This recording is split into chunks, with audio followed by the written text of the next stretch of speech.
ત્યાં મહારાજ કહે અમે જ્યારે દ્વારિકા ગયેલા અને દ્વારિકા પતિએ અમને પ્રાર્થના કરેલી કે જો આપ કોઈ મોટું ધામ બનાવો, મોટું વિશાળ મંદિર બનાવો, તો મારી ઈચ્છા છે કે ત્યાં આવીને અમારે નિવાસ કરવો છે.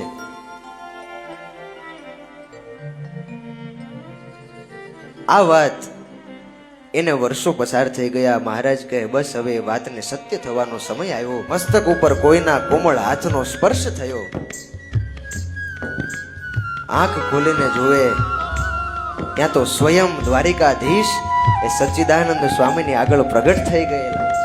ચિંતા ન કરો, એક સ્વરૂપે હું તમારી સાથે આવીશ.